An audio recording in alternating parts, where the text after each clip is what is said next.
Mind your money! And here is your financial expert and master mindset coach, Janae Cordy. Hi, everyone, and welcome. Today's podcast is all about making that money, honey. So, we've talked in prior podcasts about budgeting, credit, and net assets, but it's kind of hard to make all that magic happen without the green coming in, now isn't it? Income is one half of the equation of the budget. And if your budget isn't on point, then it makes it difficult to effectively put all of your other money goals into play. I guess he's back here dirty. STL Debbie. I'm like magic to Kareem, man. You tell me I ain't worthy. I ain't speaking about a jersey. I'm speaking about income. But you hear that, Elizabeth? Here come the big one. Okay, so those are the lyrics from my STL Roots and Hometown Boy Nelly's song there. Okay, so maybe I can get my rapper talent in another lifetime, okay? But that's actually from Nelly's song, Heart of a Champion, which I play when I need to, puff up and go make it all happen, though. So really, it's quite relevant to our topic today. Plus, who doesn't like that flow of Nelly? I mean, come on. Really, if you are short on the income side of the equation of your budget, what are you currently and actively doing to balance that equation? If the answer is nada, if the answer is I'm going to wish on a star and the income is just going to rain from the sky and take all of my worries away, then you need that heart of a champion to go get your income, right? We all need that heart of a champion to make our goals a reality. Reaching your goals isn't all fairyland pixie dust. I mean, don't get me wrong, you should find fun in almost everything you do in life, in my opinion, so always keep the fairy dust glowing in your pocket, but it isn't all fun and games all the time. Reaching your goals takes focused action, discipline, courage, and perseverance. That's just the cold heart of the truth, my friends. Nelly didn't make it big by wishing on a star. Trust that. He didn't go from kicking it down on the streets of St. Louis to a freaking superstar making the big income by sitting around waiting for somebody to knock on his door. I guarantee you that. He went out and did that knocking. He went out and did what he had to do to make his dreams come true. And he didn't stop until he made it. The heart of a freaking champion. Here come the big one. So let's talk about sources of income. Okay, so the majority of people are going to have base income from an employer who pays you for a set amount of hours or pays you a set salary for the job that you are hired to perform. This is typically the more stable source of income flow, which is why the majority of people go this route. It's less risky. And there is absolutely nothing wrong with working for an employer and earning a stable income if that is the route you choose. Let me be clear. That is respectable in every sense.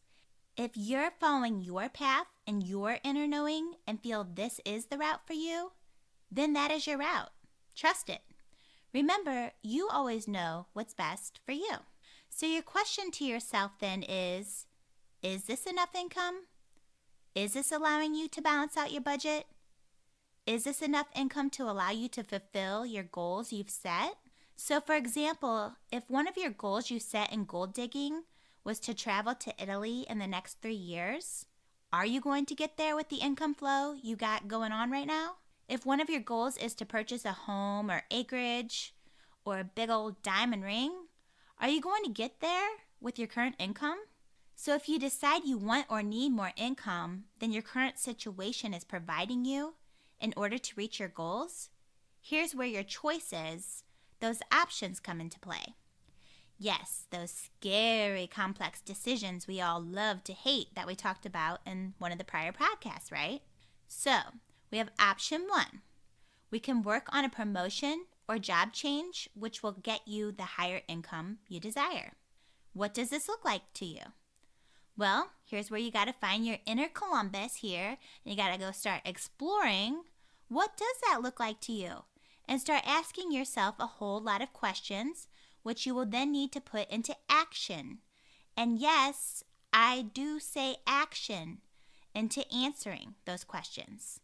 So if you love your company you are currently working for, what opportunities are available for you to start working toward? How can you go get that promotion? What action, yes, action, there's that word again, do you need to take to get yourself there? And guys, please don't ever have the mindset or rely on someone else to make it happen or get you there. That's a short-sighted and naive mentality. I'm just going to be straight with you. We all need people and connections in our lives. That's how this beautiful world is designed. But it's your responsibility and yours alone to make it happen. You will get the help you need often, but don't rely on it. So what do you need to do? Do you need to go take some classes, learn some new skills, update your resume, attend some networking events, join LinkedIn, talk to a professional recruiter, talk to a mentor or a coach in your life, go on interviews, all of the above? I can tell you this much. If you want more, you will need to do more. I can definitely tell you that much. So what more are you willing to do? How bad do you want it? So lay it all out there and strategize. Figure out what opportunities are available, both within your existing company and outside of your existing employer. Explore your options and then draw up your game plan on how to make it happen.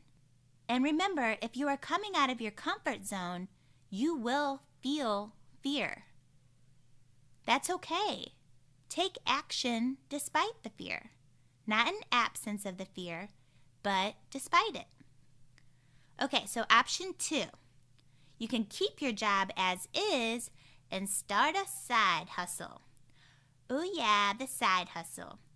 This is always a great option for people who like their employer and that more grounded feeling of stability when you are employed by another person, but who also have that entrepreneurial vigor burning inside of them. The side hustle is where you go out on the side of your employer and you make more money doing something independent of your employer. And some people will have to be careful here if you do have some kind of non-compete clause or something with your current employer already signed an agreement. So always know your own situation here. But for those of you who are free to go out and do this, it can be a great way for you to bring in that extra income. Oftentimes people's side hustles are related to what they are really good at or really passionate about. So it can almost be like a hobby that pays if you are creating something you are connected to on the side. These are people like musicians who might have that 9 to 5, but then bring in that extra cash playing gigs and doing what they really love, or artists who might be creating art and selling it at art shows on the side. I mean, it's a complete total win-win, right? I mean, if you want to see the best example of side hustles, look at how they do it in the construction industry. They know how to create value with their hands, and then they can use this value to either barter for other value or make some extra cash at any time they need it in that industry. It's pretty cool. And just as a side note, don't ever downplay your ability to create value with your own hands and the sweat off your own back, man. That is a great skill set to have. Self-reliability is valuable, so don't question that.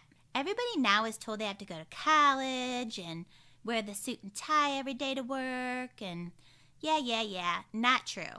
The construction industry is a respectable trade and career, so don't buy into that hype. Remember, it's what's best for you. So, I mean, it can be a second job, maybe working part-time at a candle shop, or teaching yoga, or starting a YouTube channel, or selling things online, maybe as a stay-at-home parent.